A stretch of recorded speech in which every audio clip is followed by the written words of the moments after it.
Welcome to this explainer on the absolutely monumental tech shifts we've seen in June 2026. We've synthesized over 50, yes, 50 major source updates from just this past week alone to give you the clearest possible picture of what is happening on the ground right now. Let's get right into it. So, what actually happens when AI stops just talking to us and starts acting on its own?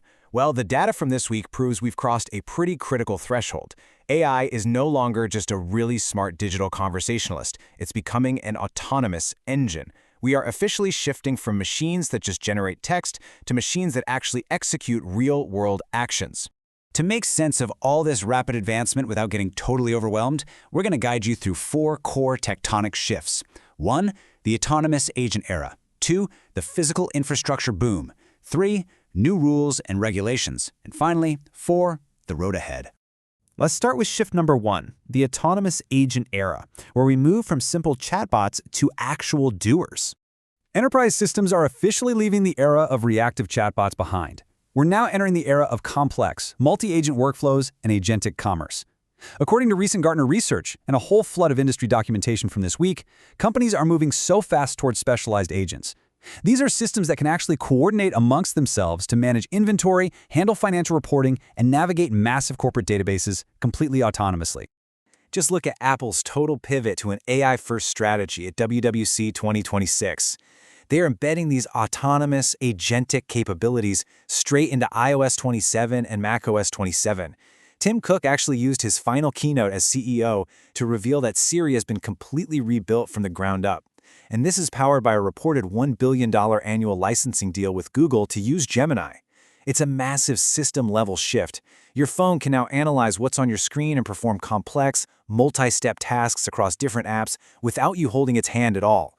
But to really wrap your head around this leap in capability, you have to look at a frankly staggering figure that Anthropic dropped this week: 80%.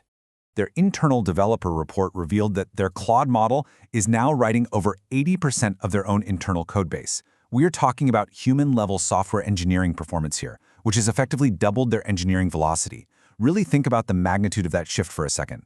The machines are quite literally building the machines. And this autonomy? It's already spilling over into global commerce. Take MasterCard, for example. They just launched the Agent Pay for Machines protocol, or AP4M.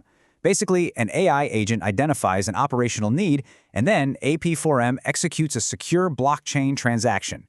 So these independent AIs can seamlessly buy and sell cloud resources, data feeds, and API access securely without any human input whatsoever. We are witnessing the birth of programmatic machine-to-machine commerce. But of course, all this autonomous software requires massive physical hardware. That brings us to shift number 2, the physical infrastructure boom, and how it's heating up the Earth. You just have to look at the sheer scale of capital flowing into physical AI infrastructure right now. It's absolutely wild. SpaceX just hit a $1.77 trillion Nasdaq IPO valuation to aggressively fund their XAI and Colossus data center expansions. Prometheus raised funds at a $41 billion valuation for industrial AI simulation. And Helix Digital, backed by a joint venture with KKR in Kuwait, just dropped $10 billion to build high-capacity data centers across the Middle East. The race for compute is for sure the new space race. However, the sources show this incredible growth comes with a very real, immediate environmental cost, namely an average 2 degrees Celsius local temperature rise around these facilities. A new Cambridge study actually coined a term for this, the data heat island effect. These massive hyperscale computing facilities are quite literally heating up local microclimates and ecosystems. In some extreme cases, land surface temperatures are rising by up to 9 degrees Celsius, just from the immense thermal exhaust of these high-density clusters right in our own backyards. Because of this massive thermal output, researchers and regulators are now pushing hard for a mandatory transition to liquid cooling systems for all new data centers. Traditional air cooling systems just can't handle the heat output of these next-generation GPU clusters anymore. It's basically forcing a total architectural redesign of how we build the internet's physical backbone. And, the environmental strain goes way beyond just temperature. The United Nations University released 2030 estimates projecting a 50% climb across electricity consumption, water usage, and electronic waste, all tied directly to these data centers. It's a pretty stark reminder that the digital cloud is actually incredibly resource-heavy right here on the ground. For every technological action, there's a societal reaction. This brings us to shift number 3, new rules and regulations, and the global human pushback. We saw an incredible spectrum of global regulatory responses just this past week alone, from a German defamation ruling on day 1 to Rhode Island banning therapy chatbots on day 2. By day 3, we saw a U.S. export suspension, and on day 4, the Punjab Identity Act was passed to protect digital identities from deepfakes. It is a massive, coordinated effort across completely different jurisdictions trying to put legal and ethical guardrails on this technology. Let's dive into that massive legal precedent out of Europe for a second. A German court issued a preliminary injunction ruling that search engines like Google are directly liable as publishers for any defamatory claims produced by their automated AI overviews.